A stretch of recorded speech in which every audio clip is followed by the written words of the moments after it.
Hey, yo, welcome to the Viking Age podcast, episode number 138. We do this every Monday and Thursday night, 6:15 Central Time. Make sure you subscribe, like, comment, do all that YouTube stuff. Make sure you never miss an episode. I am Chris Schad, noted Kirk Stan, and with me is co-host and managing editor of the Viking Age, Adam Patrick. We're going to kick off this show talking about a man that is just oozing machismo, Mr. Kirk Cousins.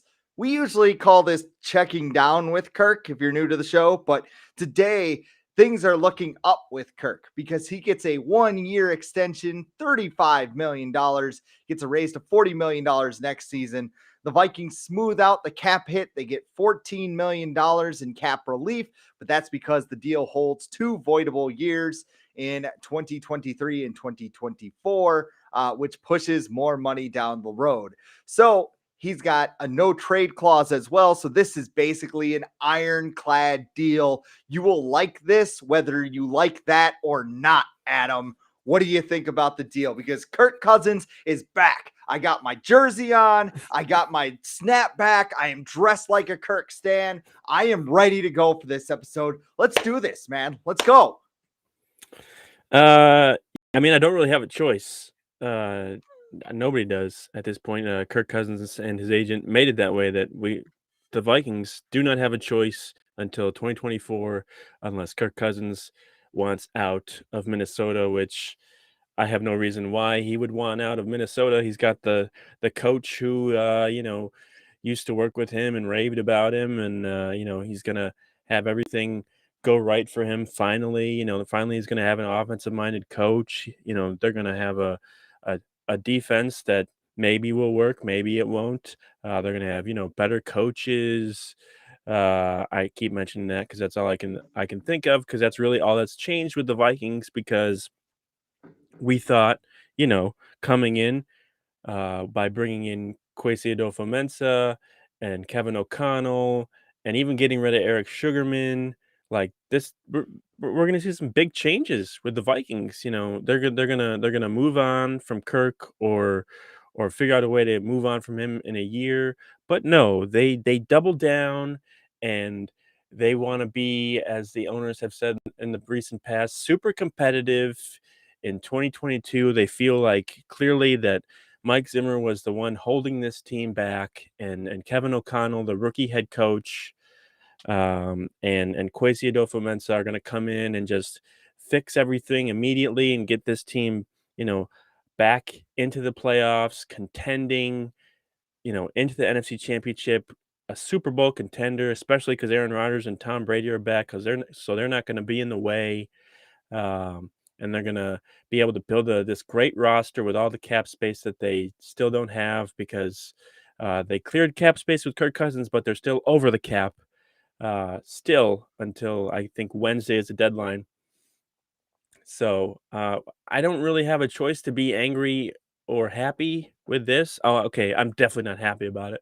Um, but I'm curious to what the Vikings' plan is, because they did still give themselves an out. Next year, kind of. They can draft somebody next year if they feel like they're worthy. Maybe pick up some extra picks if they can trade uh, Daniil Hunter or Dalvin Cook, or somebody else, and then use those picks to trade up in the draft next year to get a quarterback that they want, groom him, and then have him come in 2024. But one thing is for sure, barring injury, Kirk Cousins will be the Vikings starting quarterback for the next 2 seasons. And I would love to be optimistic and excited about that. But the past 10 years of his career are evidence enough to me to not be excited about that. I'm still going to root for the Vikings, still want them to succeed, but my optimism, w- where my optimism was when O'Connell and Adolfo-Mensah first came in, it's much lower now that this happened. I don't care if it's 1 year or not. It is much lower. What are your thoughts? This is like putting a fresh coat of fresh coat of paint over Camp Crystal Lake. You know what I mean? It's just kind of like you have a lot of the same things, and I think part of the excitement when Kwesi Adolfo-Mensah came and then you hired Kevin O'Connell was that this could be a new era. This could be something that the Vikings could use to start over, kind of refuel and get everything together for a push in 2023 and 2024. At this point, this is another year, just like 2020 and 2021, where the Vikings probably don't have the horses to make a prolonged run in the NFC, but they also are in a situation where their jobs are on the line. And part of this, I think, is on the ownership. Kwesi only got a 4-year deal. Most GMs get about 6 or 7 year deals so they can enact what they want to do. I don't know what Ryan Pace got, but I assume it's longer. And he's doing things like trading Khalil Mack for draft picks over in Chicago. So if his contract is only 4 years, you look at what he has to do to make this team competitive. And yeah, okay, you figured out the quarterback, and that's like a hard decision to make, right? But you still need to upgrade your offensive line. You probably need some depth at receiver. You need some edge rushers. You need interior linemen that are built for the 3-4. You need a couple of linebackers. You need an entire secondary. I don't really understand this whole push to 8 or 9 wins, which is what this whole thing is about. And the fact that they gave him a no trade clause and voidable years, it makes my head hurt, even though I'm jokingly wearing a Kirk Cousins jersey in this snapback, Are which I'm you going to turn around because I'm are you 35. joking? Are you Hey, I'm 34, so I got one more year I can wear this like this. Oh, gotcha. Yeah. But yeah. I mean, I'm the guy with the bed in the back of the shot right now because I can't figure out how to get it out. So we'll work on that for future episodes. That's why the camera is moving if you're watching us live on YouTube. But I mean, I just want to know, is Mike McCartney going to go into the Hall of Fame as an agent? Do they induct agents into the Hall of Fame? Because once again, this guy got his client a top dollar deal. This was in the Star Tribune.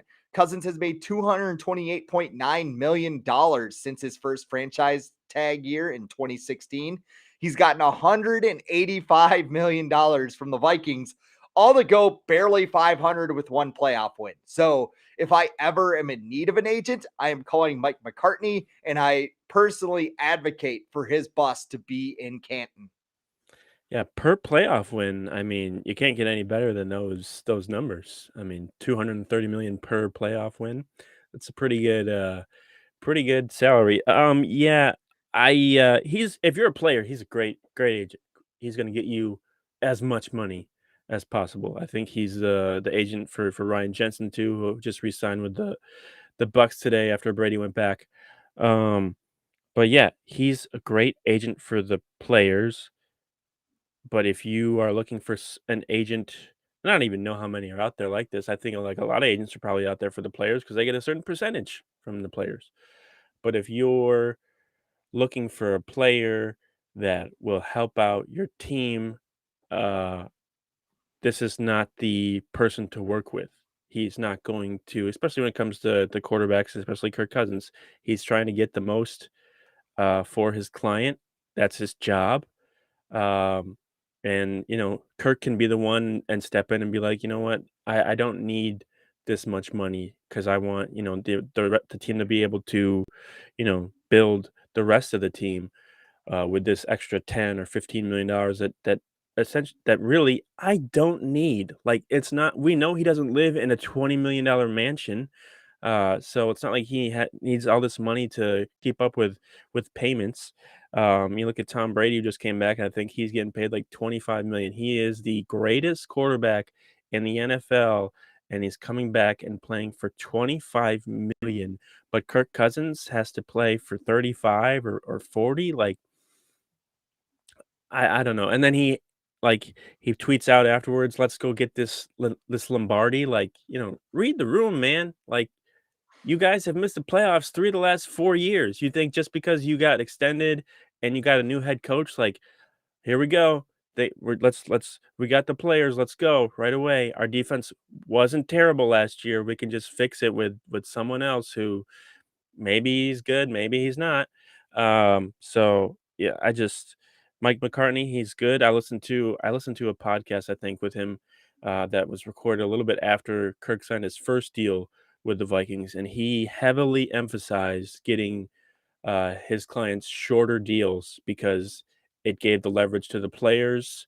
It gave them more guaranteed money, which is great for the players. Once again, not good for a team because that they don't really have a lot of outs. You get your money and that's it. And that apparently that's what the Vikings want to do. I am curious to see how much, or not see, but hear how much influence you did mention the ownership, how much influence they had on this decision. Did they just hire Adolfo Mensa and Kevin O'Connell because they were the ones that were okay with the Vikings keeping Kirk Cousins? Did they get hired because they weren't really going to go against the grain of what ownership wanted? Where somebody maybe like Jim Harbaugh, who's known to kind of conflict a little bit with higher ups, might have done something like that where like, okay, this guy doesn't want to negotiate, let's get him out of here. Where Kwesi and O'Connor are like, let's do whatever we have to do. Let's do whatever we have to do to keep him. And for some reason, ownership just hasn't lost faith in the guy.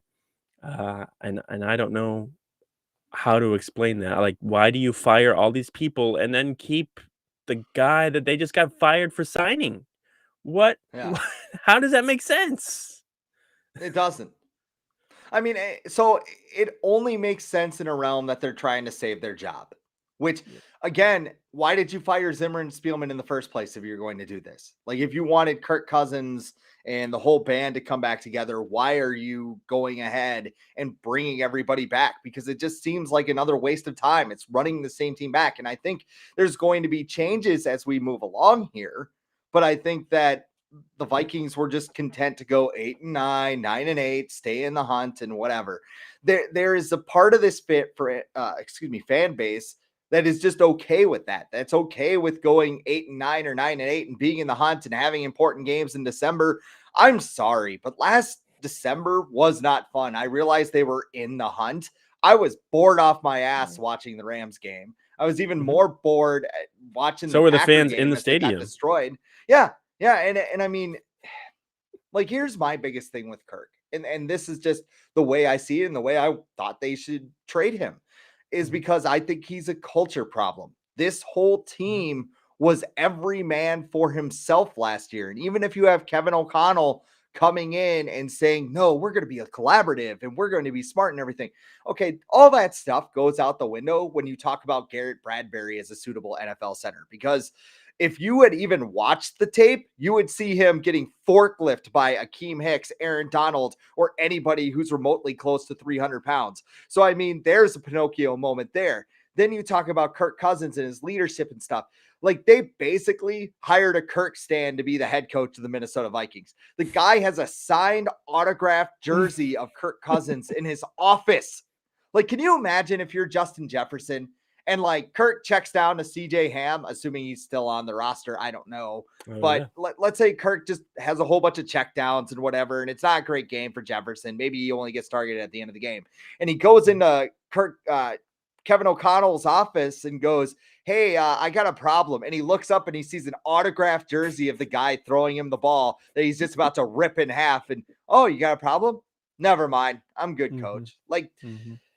I don't know. I think Jefferson overall likes Kirk, but I could see this being a problem down the road where Jefferson's just like, hey, if you're going to not throw me the ball in cover two when the plays are literally designed to go to me, which I think a lot of the plays in this offense are going to be, we're going to have problems. And I think you tweeted earlier in the day that Jefferson didn't tweet or put anything on his Instagram congratulating Cousins. A And lot of my people got counter to mad that, at me. A lot of yeah, a people lot. got And mad at and the me. counter to that is that, well, if he did tweet something, at least it wasn't something like it's time for a new beginning or whatever Stephon Correct. Diggs tweeted out at Kirk Correct. Cousins' last extension. So Mhm. this is just such a Nobody did mess. actually. I think Thielen was the only one that tweeted or said anything, and people were like, "Well, not everyone lives on social media," and I'm like, "These dudes do." Like, these 21 and It's 22 about year building a olds, like, brand. Yeah. Instagram, Twitter, yeah, like, don't tell me they don't live on social media.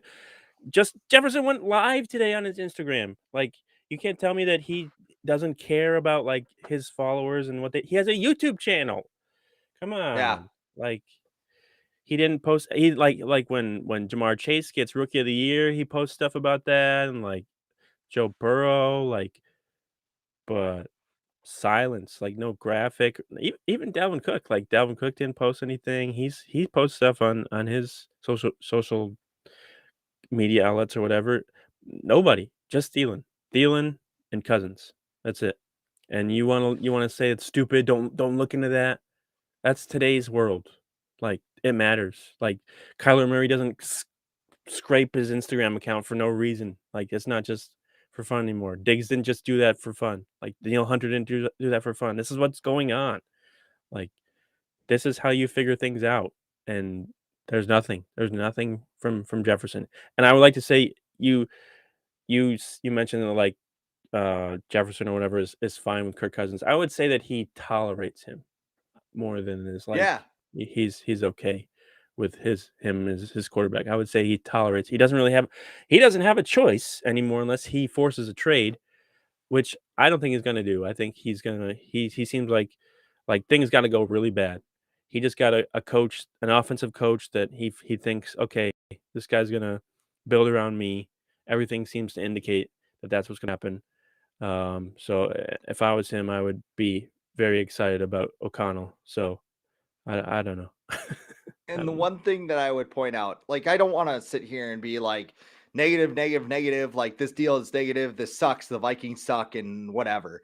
Because I mean, there is some value to this. I mean, you get stability at the quarterback position despite all the roster holes. Yeah. And Kevin O'Connell has been talking about getting the best version of Kirk Cousins. All right, we all know that the situation around Kirk Cousins determines if Kirk Cousins is successful, right? And I Yeah. think this is the best situation that Kirk Cousins has had possibly ever in his career. Like Not Washington, 2018 like better in 2018, I would say. The defense because the isn't as coach, good. because the coach.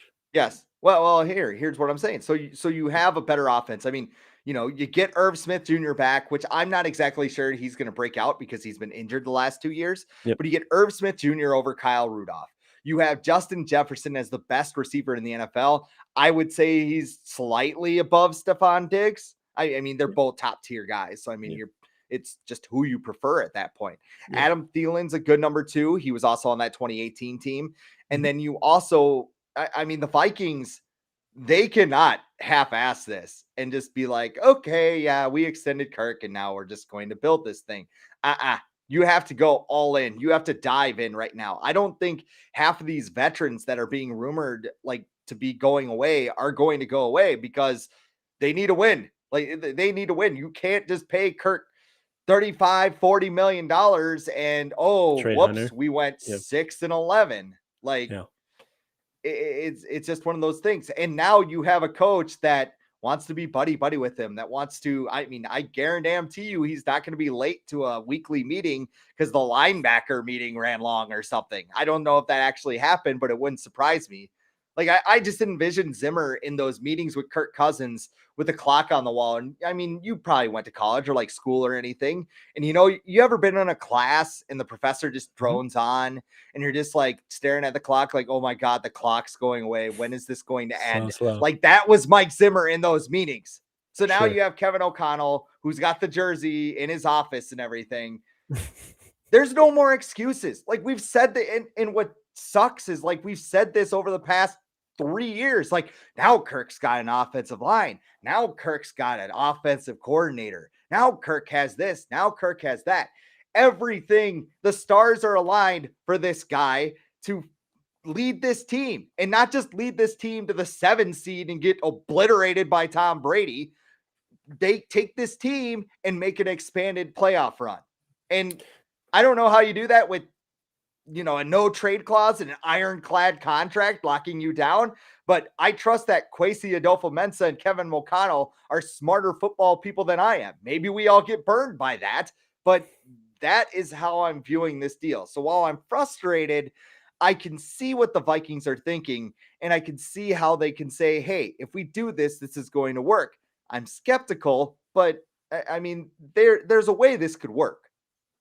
You say there's no excuses, but they had this great opportunity to have excuses this year. In 2022, they had a great opportunity to like Mhm. have a clean slate. They got a brand new regime coming in. They can, clear cap space, acquire draft picks, get the roster ready for 2023. And they said no. They said this team is a coach away. We've got the players now to contend. And if you've watched this team over the past 4 years, I'm sorry, I don't know what team you're watching. Even just the last 2 years. What team are you watching that makes you think that this team is a coach away from contending for the Super Bowl? That you think can beat the Bucks with Tom Brady, that they can beat Aaron Rodgers in Lambeau in the playoffs, that they can beat Matthew Stafford in the Rams. Like this team is not a coach away. Like they need a lot of help. They have a lot of bad contracts that the regime left over uh, for them to deal with, and ownership's just like, no, we don't wanna draft another rookie quarterback. We went through it with Teddy and Christian Ponder and Tavares Jackson, and it didn't work, so why would it work now? So we don't wanna do that. We wanna stick with Kirk Cousins because we know he's not gonna mess up, but, maybe Kevin O'Connell will be able to get the most out of him, just like, nobody else has ever in his career. Like, you can say that you're going to get the most out of Kirk Cousins and set him up for the most success possible, but you cannot be on the field with him inside his head when he's on the field and somebody's rushing at him and he's like, "Oh, I'm going to throw it to the tight end and not even look downfield to Justin Jefferson because if I throw to the tight end, it's probably not going to get picked off. If I throw to Justin Jefferson, it might be a touchdown, might be an incompletion, might be a pass interference, but it might get picked off. So I can't make that play. It doesn't matter what you do to set him up for success. He's still going to be the same guy on the field unless you are literally throwing the ball for him. And I don't understand why this is so hard to understand. People get mad and like, why are you hating? Why are you a Kirk hater? First off, that's the stupidest thing I've ever heard in my life. A Kirk hater. I don't hate the guy. Why is it bad to want this team to have a quarterback? Not even a quarterback. Just have this team better set up to contend in the future. The ownership talks about wanting to have sustained success, but they have no idea how to build that because they have no patience. Everything that they've done in the past were like, "Oh, that's not gonna work." So that then work with Rick Spielman. So it can't work with a brand new regime because, they're gonna be the same thing. What is the point of all this? Why are we like are the Vikings like my main question is ownership holding this team back from contending, from getting that sustained success that the ownership wants? Like they want this, but they're like, we don't wanna be 4-12 or 2-15 or whatever. But that might have to happen. And I'm not saying tank, don't do that, but you might have to be bad to get really good. Look at the Bengals, look at the Cardinals. Look at those teams. They were bad. They got a good quarterback. Guess what? Now they're back and they're going to be contending for a while. Not everyone is the Chiefs where they just get lucky and, stumble upon Patrick Mahomes right after they had Alex Smith. Not every team is like that.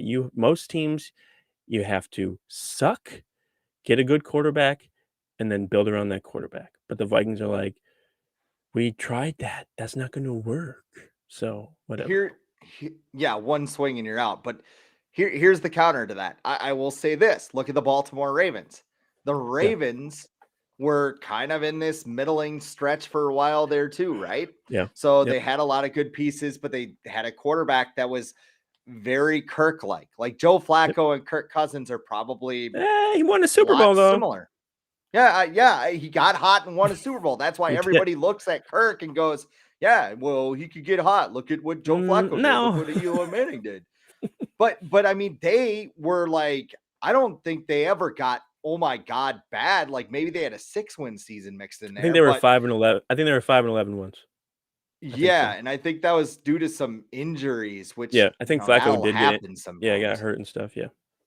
So a couple years later, Lamar Jackson falls in their lap at 32.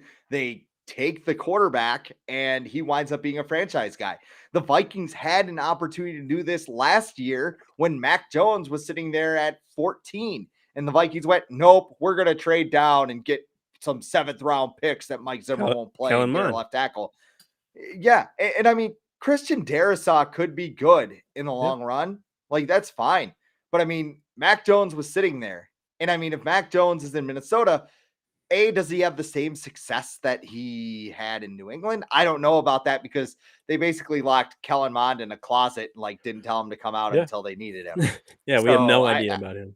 yeah, I mean, Mac Jones could have been sitting behind Sean Mannion for a year. Like that's a very likely outcome. But yeah, I mean, there is a way to kind of keep this thing around 500 and wind up locking into a quarterback. I mean, we don't Yeah. know what the 2023 class is going to look like. We know we have Bryce Young and we got CJ Stroud, and then outside of that, I mean, shoot, look at Joe Burrow. I mean, no, that guy was going to go undrafted before his 2019 season. Then he goes completely bonkers with Jamar Chase and Justin Jefferson. And look at him now. He was the number 1 pick. He went to the Super Bowl. This is probably a worse example, but Zach Wilson was another pop-up guy where nobody really, thought too much of him before the season. He has a all it takes very is a good year. 2020. He's he's the 2nd overall pick in the draft.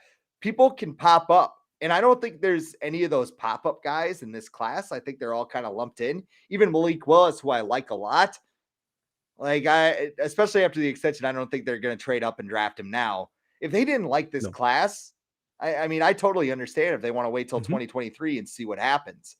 But I think there's more than one way to do it, is what I'm trying to say. And I mean, it doesn't really justify the Kirk extension, but I mean, we kind of fixate on, okay, we got to do the Madden thing. We got to trade everybody. We got to go all the way down. We got to get 1st round picks and build that way.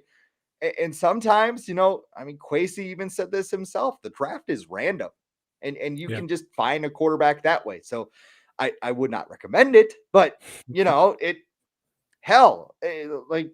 a way of Kwesi's thinking. And I bet you he's looking at Baltimore and going like, hey, we can do that here. We got enough pieces to stay competitive until we need to find somebody. Like, I could totally see that happening. Yeah, say what you want about the Bears and how they've run their organization over the last few years, but they were, I'm not going to say smart enough because they drafted this guy in the first place, but wise enough to move on from Mitchell Trubisky and draft Justin Fields. That is what you need to do. Like, they traded so much to get Mitchell Trubisky, and they're like, you know what?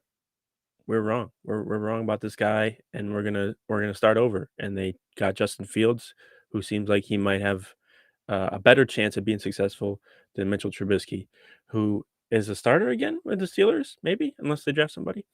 Um, but yeah, like they did it. The Colts just did it with Carson Wentz. The Colts just gave up a bunch of assets to get Carson Wentz, and after a year, they were like, no, this isn't gonna happen.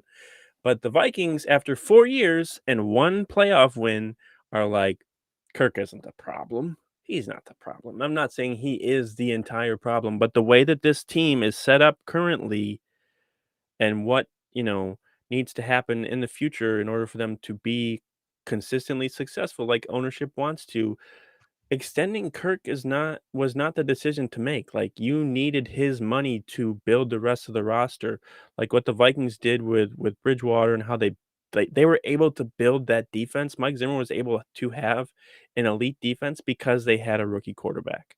Because they were able to spend on that defense, spend on not only on starters, but on depth. Like, look at the depth on this team. The Vikings, like, defensive depth. Who what Chris Boyd is their second corner. Who's their safety now? Xavier Woods just left. I mean, Cameron Bynum's pretty good, but um like who's their second defensive end? Like DJ Wanham is your second defensive end. Like, you have no depth at all because you can't afford to buy anybody or sign anybody, and that everyone's just like, no, we're good, we got a new coach, so and new defensive scheme and everything, we're good, we'll be fine, and it's like, I hope so, but I don't have a lot of confidence that that's the case, but I don't know, I don't think it was the right decision. I'm not going to sit here and just whine about it. all the time. Like, I feel like this should be like one of the only times we talk about this extension because there's nothing that can be done about it unless the Vikings plan is to make Kirk Cousins absolutely miserable this year and force him to want out of Minnesota next year, which I feel like is incredible would be incredibly impossible because Kirk Cousins would never let you know that he was mad in the first place. He would just like walk like with his head down and be like, "Yeah, it's fine." Um, so yeah, this it is what it is, and I will get excited if the Vikings are successful. My optimism around this team, I'm usually very optimistic when it comes. Sometimes too optimistic. Like every year, I'll predict them to win like 11 games, even when Kirk Cousins was the quarterback. But just like this, this kind of took a little bit of air out of like it deflated my optimism when this news came yesterday.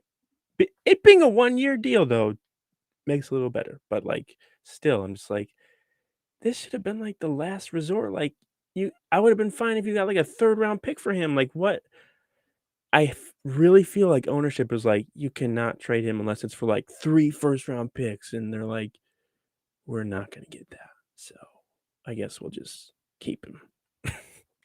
Yeah, Yeah. that's what I got. I, I would honestly love to see like Kevin O'Connell and Quasey just try and sabotage Kirk. Just like it sounds like a like crappy Peacock like 12 original step drops series. every Just like, play. Come on, you gotta do it. yeah, we're gonna do it in the shotgun. We're going to like just run stuff that Kirk can't do. Yeah. Like this looks a lot like John DeFilippo's offense. Read Oh yeah, option. Here it we go. is. Yeah, read Gonna run option. some Let's see pistol. what we can do. Yeah. Well, since Kirk is here and everything is going in that direction, that brings our attention to the rest of the roster, and that includes Daniil Hunter. Jeremy Fowler of ESPN called the Vikings and said the Vikings are actively shopping or not actively shopping Hunter, but teams have inquired about him due to the Viking salary cap situation. After the Cousins deal, the Vikings are $2.4 million over the salary cap, according to Over the Cap. Hunter as a $25.8 million cap number, an $18 million roster bonus due on March 20th. Now that Kirk Cousins is locked up, what do you think they do with Daniil Hunter? Um, I don't think it's a good idea to trade him anymore. That's for sure. If you're bringing Cousins back, you better give him the tools to succeed. Like because if you take away his best pass rusher, like then you're relying on Kirk Cousins and the offense to score like what 35, 40 points a game, and they were good last year and the year before or whatever. But are they that good? Like are they good enough to do that? And I'm not so sure.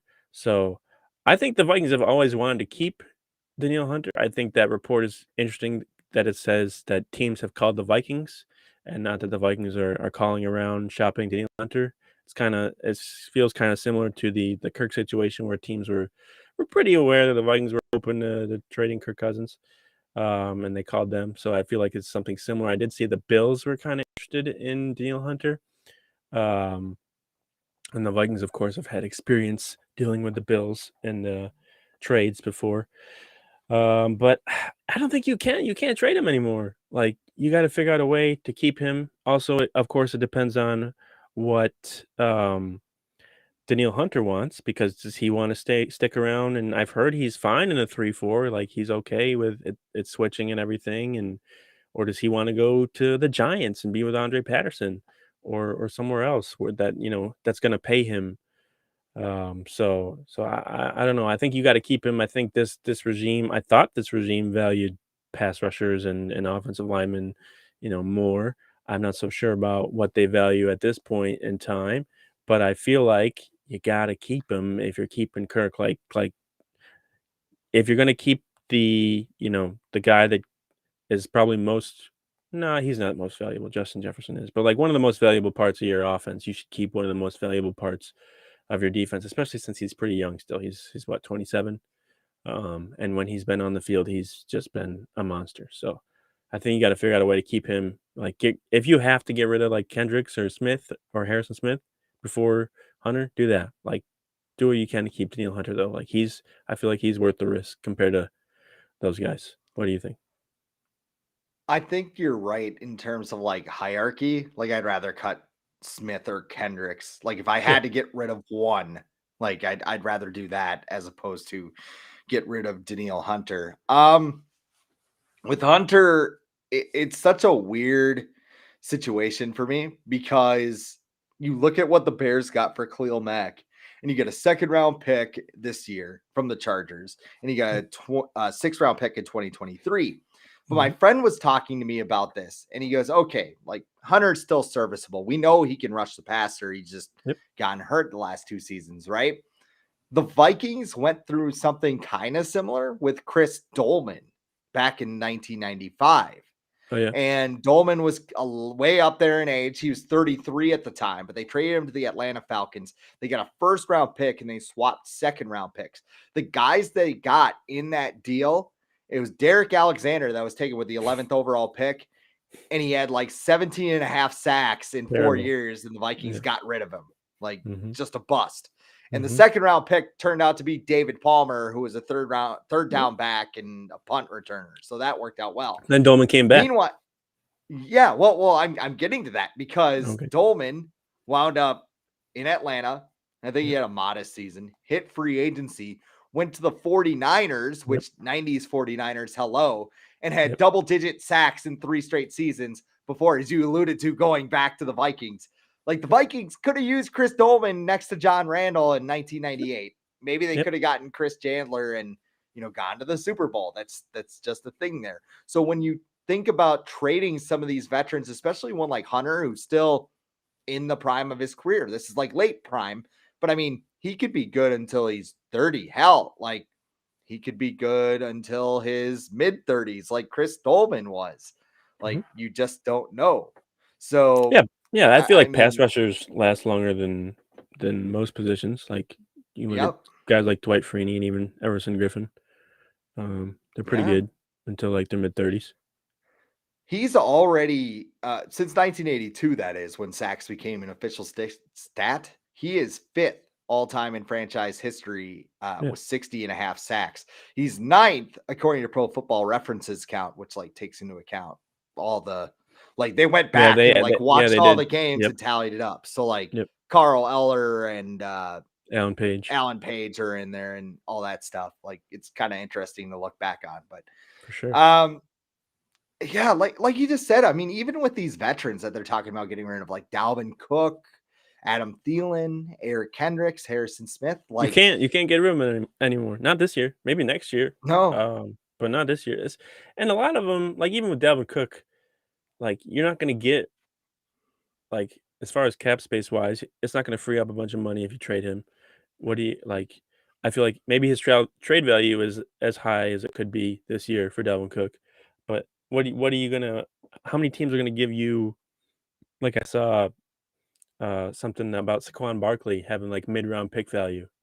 So what are you gonna get for a running back who's making like 12 million a year? Like how many teams are gonna give up assets for that? Like they would want him. He's talented, but not at the amount of money that he's making. So, like I said, the Vikings have a lot of bad contracts, which is why I'm like, what are you like? Why are you not taking advantage of this 2022 year to just like clean slate everything, give yourself like the best chance? But they're running it back. They're what 7-9 and 2020 and 8-9 last year, and let's do it again. Like why? what are they gonna Why? say when they go 500 next year? Like Whose fault? I Yeah, whose fault is it gonna be next year? Because you got rid of the coach, you got rid of the GM. Who are you blaming next year? Like, who did they keep? They kept Keenan McCardle. It's gonna be his fault because he's still with the old from the old regime. It's gonna be the equipment manager's fault because he's been with the franchise for like 30 years. Like, who are we blaming next year that isn't named Kirk Cousins? Because don't blame him. Don't blame him because if the offensive line was made up of a bunch of all pros, if the defense was ranked number one, if the kicker never missed kicks, Kirk Cousins, he would be an MVP quarterback. But what because the that's Vikings the can't do that, it's his fault. It's not his fault. that's the whole thing that's kind of weird about this. like we're getting back to Cousins again. But I mean, like the moves that they made, it's like this is all Mike Zimmer's fault. It's not Yep. Rick Spielman's fault. We like the roster, but Mike Yeah, Zimmer was why are you whatever. keeping the roster? Why did you fire the GM, but you're keeping his roster? What? Yeah. Like, what did he do? He must have done something like that has nothing to do with the football. Wait. You put your pants on over your shoes? Yeah, yeah. No, you're fired, dude. That's like serial killer stuff. Like, come on, man. Wait, you can't Like answer a his question about the guy that you signed if he can win a Super Bowl or not? You're fired. well, you see, Kirk is a very accurate quarterback, Accurate, very and accurate. if you put good pieces around him, he could be very good. You And never his know. stats, like when you look at his stats and all that stuff, and look at Philadelphia. I mean, Philadelphia won a Super Bowl, and in the 1963 season, Bart Starr won with the Green Bay Packers. They had a guy that was hungover because he got drunk the night before in the Yeah. Super Bowl. You never see that anymore. Len Dawson was drinking a beer and smoking a cigarette when he beat the Vikings in Super Bowl, whatever it was in the 70s. And it was so bad. The AFL and the NFL had a merger. And Kirk Cousins. Yeah. What's your next question? Yeah. No. Yeah. I blacked out what happened. I'm sorry. Yeah, that's what Rick Spielman does. He probably did that too every time he tried to come up with an excuse for any player, really. He's just like the master of excuses. Which with Kwesi, like I'm still excited about him and like what he can do for the Vikings. I'm not gonna sit here and be like, this one move is gonna be like, he sucks. Like he's terrible now. And like I'm so excited about Kevin O'Connell. Like if you've seen that video with him talking to Justin Jefferson, there is no way you can like not watch that and be pumped about that guy being the Vikings coach because he's like seems like he's all about the players. And this is the initial phase. This is like his introduction to everybody. He's gotta put that on and be like, we're gonna make you, Randy Moss 2.0. Like he's gonna say all those things, but obviously you gotta get on the field and do that. But They I'm cut still off excited. camera. Yeah, I'm still excited about this team. Like I'm still excited about the guys they brought in. Change was necessary. Let's not get that wrong. Change was necessary. They could have used a little more change. There might be more coming, but I'm still looking forward to seeing what this new regime can do. And hopefully, with other moves, ownership will let them do what they want to do. Otherwise, I'm going to just not be excited. If they just sit there and they're like, okay, we're just gonna sign depth guys and run back all the guys we got. It's like, how many times are we gonna do this? Like the guys that the Vikings have clearly are not enough. Like what is that next step that these guys are gonna reach with a coach? Like they can only do so much. So I don't know. I can wait for the preseason to get here or training camp or whatever. I guess OTAs. I Whatever. bet you after that whole Jefferson clip, they like cut off camera and be like, "Hey, by the way, we're probably gonna extend Kirk. You're what? Yeah. Sorry, cut out. Gotta go. Oh, you're breaking up. I can't hear you. See you later. Well, I think we should probably wrap things up. What do you think? I think it's good. I think we've talked enough about Kirk Cousins for today. I'm sure. Well, I don't know if we'll talk about him in the future. He doesn't ever give anyone anything to talk about. But we won't talk about him being traded for a while, at least 2024, I guess. It's the first time that we can probably start thinking about that. Next I'm week still we gonna. will discuss his preference of non-marbled meat. Do you think? Is there any chance the Vikings still draft a quarterback this year in the first round, or you think that's completely out of the picture now? Do they really want to sit on a guy for 2 years? I was gonna say like Do the old Jordan Love thing? I mean, now you have to draft for need. This just changes the how long whole did thing. Rodgers sit? 3 years? 2 years? 3, He sat for a while. 4? Yeah, he sat for a while. 4 seems a little too much. That's Brett Favre. 3 seems about right. Kirk Cousins is not Brett Favre. Kirk Cousins is definitely not Brett Favre. No, but Well, I don't think they're well, gonna. anyway, I don't think they're gonna. yeah.